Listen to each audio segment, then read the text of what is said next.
Are you taking away from this yet the feeling that there's just no reason not to be happy? That you could get good enough at it that there's just no reason not to be happy? That doesn't feel so far-fetched to you. And do you know how remarkable that is? Do you feel how far you've come just in this conglomeration of conversation that we've had together, just in these few short minutes that we've been together today? And right now, more than ever before, you believe in happiness. You believe in your ability to align with what your inner being knows you want about everything. Talk about 3 wishes. Talk about endless goods flowing towards you and experiences. There's no reason for you ever to be disappointed. That is the distortion of all distortions. And it's not for any reason other than your ability to focus right now. And your ability to focus right now must not ever again be because you're focused on manifestations. That's not going to fly with you ever again. That doesn't cut it. Because that manifestation can change right now. Never again complain about a manifestation that is not pleasing to you because they are changeable by you now. So that's like saying, I don't like what I'm creating. I'm disappointed in what I'm creating, not in what happened. I'm disappointed in what I'm creating and I'm doing it now. And I'm not disappointed because of the subject of what I'm creating. I'm disappointed because of the process of creating right now. I've got it all balled up in some weird way. You see, you didn't come for the manifestation. You came for the manifesting. You didn't come for the creation. You came for the creating. You came because you are a creator, and a creator's got to create, you see. And so you've done most of the process. You sifted, you sorted, you put it in the vortex. It's there for you. But when you get crossways of that, then it starts bogging down and your emotions tell you what to do. Your emotions tell you what to do. Disappointment is not an emotion you want to foster. Disappointing stories are not the stories you want to tell. Disappointments are not the things you want to regurgitate. Disappointments about anything are not the thing that make your world go round. Disappointments take you into the past where you have no power. Optimism takes you into the now and into the future where all of your power is. What life is and what the thrill of life is being on that brink of the next explosion into your mind. The next realization of this big thought, this big knowing, this big understanding, this big manifestation. Bigger manifest, bigger. You got to get over being disappointed before you can start the momentum toward what you want. You got to get over being lonely before you can start the momentum toward what you want. You got to get over feeling like it's not fair before you can get something that you want. Everything that we're talking about, we're trying to get you to a neutral zone, to this place where the resistance is all finally at bay, where you can wake up in the morning and start thinking some thoughts that are getting you in the direction of what you do want. This will help you a lot. Your inner being never looks back. So your inner being is not trying to mine anything that went anyway before in order to give you something now. Your inner being's not looking back. Your inner being's only looking forward. And so when you look back, it's almost always a minefield. Almost always. But even in the wiping of it, can you feel that the wiping of it is an action that doesn't wipe it? It shines a light on it. I'm going to wipe that out. What? That. I'm wiping it out. I'm not going to think about it anymore. I'm not going to think about that anymore. Oh. You got to change the subject. You got to change the subject. The subject has to be your happiness, not a relationship that you think is the path to your happiness. The subject is happiness. And there's happiness in so many subjects. Let's see. Just got to be happy, not happy with this ulterior motive. I want to be happy, universe, with a person. This is the law-based thing that you're wanting to extract from all of this. This is the nugget that you're looking for. If I don't want it, and in my not caring, I can get it. Now, stay with us because that sucks in and of itself. If I don't care about it, and therefore I'm not resisting it, it will come easily. If I want it a little bit, and I have a little resistance, it'll be a little difficult. If I really want it, and I really don't expect it, or I really don't believe it, then I'm going to have a big time struggle. So the key is to want it, to want something a little, and let the desire for it grow naturally. Stay with us. To want it a little, or let's say, want it generally. Want it generally, and then let the desire for it gather momentum. Because if you'll start with a general desire, you'll have less resistance in it.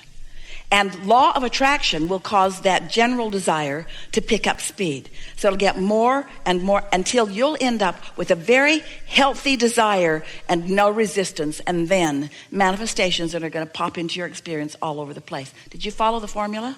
It's easy to have a life that's working out and to once again get hooked on conditions. And so these conditions make me happy and that one doesn't. And so you're still kind of stepping back into some conditional living. All conditional living means is trying to fast forward into a manifestation to examine the conditions. Unconditional living, unconditional love, unconditional life is going for the emotion and never mind the way it's going to manifest. You just know it's going to be good when it does. So you were right when you said to us, so just think about happiness and think about how it feels to be appreciated and think about how it feels to appreciate. But there is so much in this world that you can appreciate. Do you know when you are in a nose-to-nose love affair with the love of your life and you think that what's happening is that person is loving you, what's really going on is you are loving that person. What's really going on is you are finding endless things about that person that your inner being agrees with. So it's just constant focusing yourself into alignment and using that person as the excuse. And you know, you could use 100 people and their best qualities to do exactly the same thing. And you could let those 100 people help you tune to what you want. And then someone who holds all of those manifested already or potential to manifest qualities that you have trained yourself to be active in your vibration make their way into your experience. It's just such a lovely thing. You know why we want this manifestation for you? Because it's so delicious. Because the misses and the hits are all part of the process. When something works a little, you come to understand creation even more. When something doesn't work, you come to understand creation even more. And once this gets rolling, you'll never, ever again doubt that you can be or do or have anything that you want. That's just a giving. It's just this sort of cat and mouse game that you begin playing with the universe in discovering your own readiness for when it's going to happen, you see. It's inevitable that it's going to happen. So, we're going to make a very strong statement. You can't get there from there. Now, stay with us. You can't get there from there. You can't get to a manifestation of something that you've got lots of resistance to. You can't get there from there.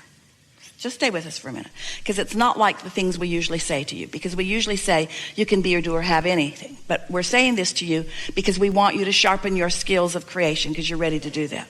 You can't get there from there. What do you mean, Abraham? You can't get to that manifestation that you want given the vibration that you're offering.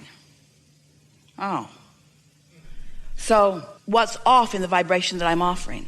You've got too much resistance for that to unfold easily.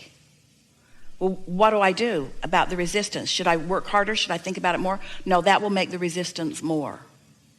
What should I do? Get off the subject.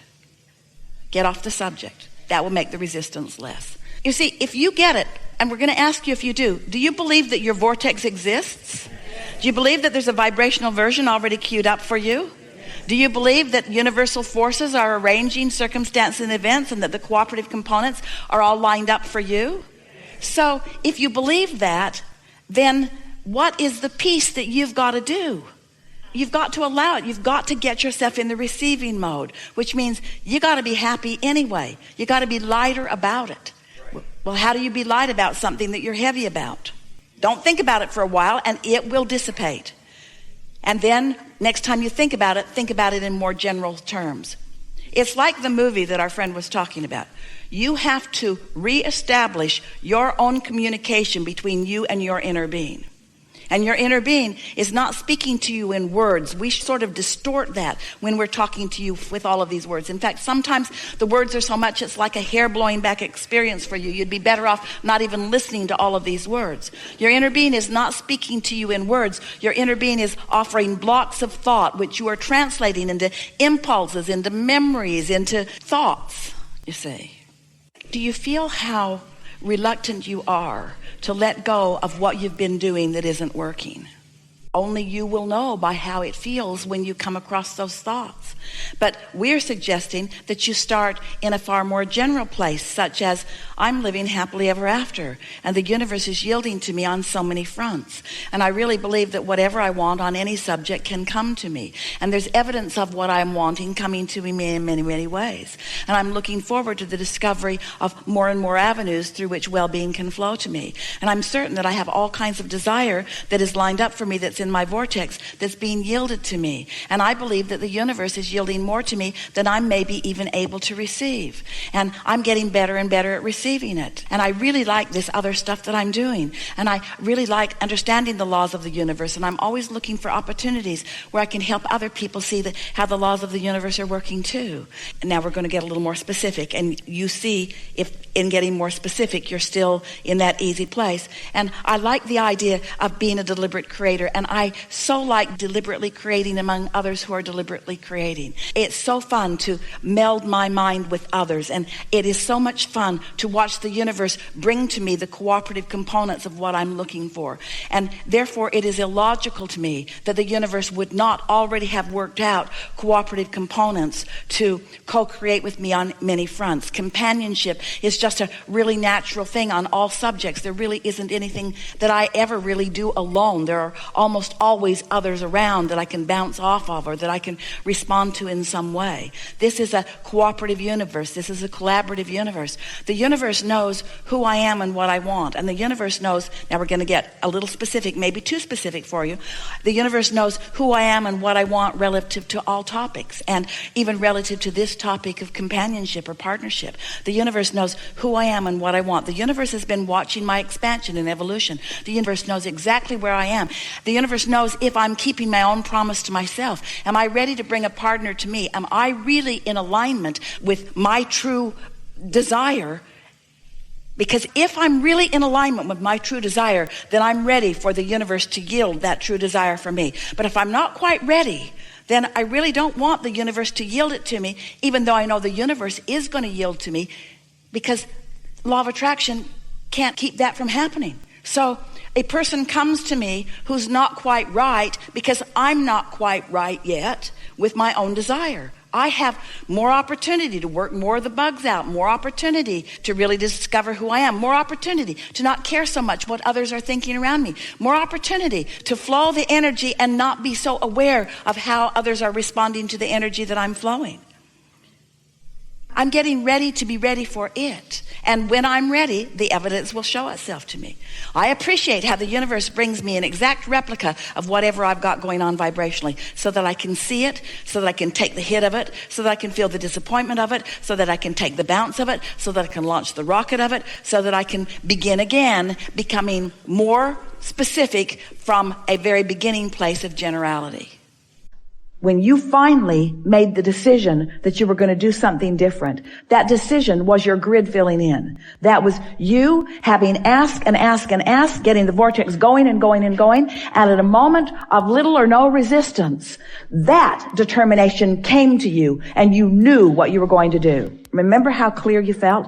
In fact, you're still feeling sort of clear about it because you were wanting to convince us all of that turning point here and now. So turning points, you like the word turning points?